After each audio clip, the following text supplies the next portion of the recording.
আমি আজও নীরবে বসে চোখে জল ফেলি। আমাকে তুমি বুঝতে পারোনি, হয়তো বোঝার চেষ্টা করনি বলেই আমাকে তুমি বুঝতে পারোনি। আমার কলিজার প্রতিটা পৃষ্ঠায় এক একটা মহাকাব্য রচনা করে চলেছে, একটা বারের জন্য তুমি পড়ে দেখোনি। তবে আমাকে দেওয়া ভালোবাসা কি আমার প্রতি তোমার করুণা ছিল? আমি তো তোমাকে মন থেকে ভালোবেসেছিলাম, আজও তোমাকে সত্যিকারের ভালোবাসি। আমার ভালোবাসাতে কোনো খাত নেই। তোমাকে সত্যিকারের অর্থে আমার ভালোবাসার রাজ্যের রানী করেছিলাম। সব কিছুর পরেও কেন কেন এভাবে আমার থেকে দূরে চলে গেলে? সবটাই তো জানতে কতটা পাগলের মতো তোমাকে ভালোবেসেছি। হায়রে দুনিয়া, এই পৃথিবীতে সত্যিকারের ভালোবাসার কোনো দামই নেই। তোমার তো ভালোবাসাগুলো হয়তো অভিনয় ছিল, তাই না?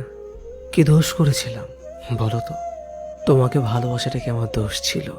কিন্তু আমি তো তোমাকে জোর করিনি, আমি একাই তোমাকে ভালোবেসে যাচ্ছিলাম। এটাই তো ভালো ছিল।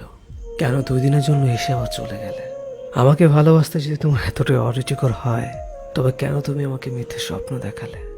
তোমার মনে আমি নেই, সেখানে অন্য কেউ। এটা আমাকে বলে দিতে পারতে। আমি তো দিব্যি ভালোই ছিলাম। আমি আমার একা জীবন আর নীরব ভালোবাসাকে নিয়ে, যে ভালোবাসা আমি তোমাকে কখনোই কাছে পেতাম না, নিজেকে আড়াল করে তোমাকে রোজ দেখতাম।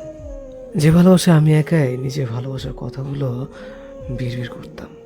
তোমাকে আজও খুব মিস করি। শুধু মিস করো না, তুমি আজও তোমার কলের আশায় থাকে। কিন্তু তুমি তো ব্যস্ত থাকো অন্য কাউকে নিয়ে। যে কটা দিন তুমি আমার সাথে ছিলে, মনে হচ্ছিল আমি হয়তো জিতে গেছি তোমাকে আমার জীবনে পেয়ে। কিন্তু না, সেটা ছিল ক্ষণিকের জন্য। আমি পেয়েও তোমাকে হারালাম।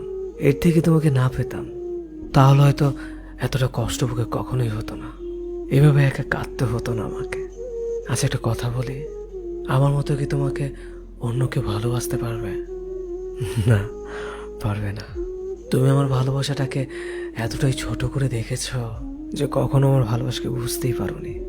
শেষবারের মতো একটা কথা বলবো, কে তোমাকে আমার থেকে এত বেশি ভালোবাসে?